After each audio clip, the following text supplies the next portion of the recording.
同大家分享下微博之夜中國澳門的周邊物品，一個精品小禮包，同大家嚟個開箱。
嗱，睇下呢個圓形嘅卡，大信封，仲有呢個書籤長形嘅，仲有呢張正方形嘅透明嘅，仲有呢個用透明膠套包住咗嘅。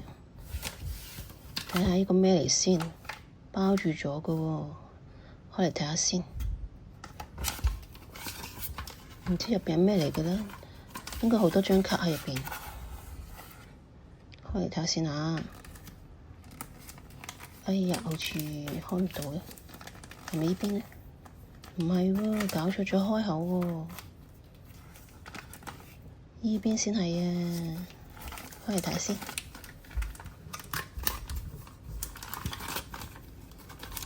咦？咁嘅？哦，整爛咗膠套添。得張嘅啫應該。我仲有好多張卡添，好香啊，香囊嚟嘅，可以當香卡咁樣用啊。嗱，有張圓形嘅啦，係嗰啲滑鼠墊啦，跟住個大信封又可以裝下嘢咁嘅書籤卡。4月11號，威尼斯人綜藝館舉行微博之夜中國澳門。呢個唔係一場普通嘅聚會，係一場光芒嘅盛事。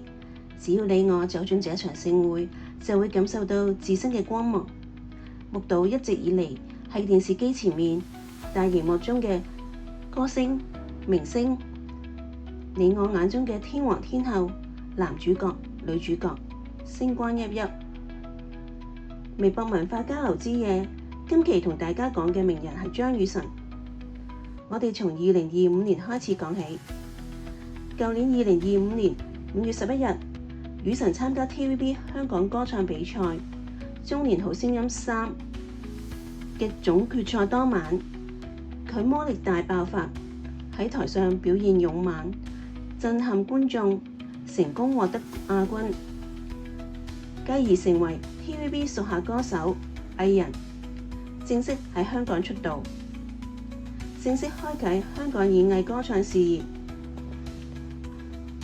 同年第一個演唱會喺2025年8月暑假開啟，當時一票難求，光芒表現閃漫全場。Don't know what ball 首站香港，2025年12月31日倒數跨年，圓滿精彩開心。接住第三場 Don't know what ball 澳門站，2026年3月28日，呢場係佢狀態最 fit、最開心、最輕鬆嘅時刻。2025年至2026年單曲作品有 Nowawa、深海、有誰來愛、日光之下、撞海、歡樂茶飯、獨居的儀式感。獨居的儀式感係最新之作，喺澳門站演唱會當日登上新城勁歌本地榜歌曲榜冠軍。呢啲分數成績都係實實在在嘅。今次微博之夜，中國澳門張雨晨獲得年度新銳實力歌手獎，意義重大。今次張雨晨返馬來西亞係以霹靂州旅遊推薦官及大行假期代言人嘅身份，喺4月16日至18日期間喺馬來西亞進行旅遊推廣活動，拍攝旅遊推介特輯。原來呢，雨晨呢次返大馬行程豐富之外呢，仲有個特備任務㗎，就係力撐親弟弟拍電影。雨晨 Week 仲包辦電影《大海爺爺》電影主題曲及配樂。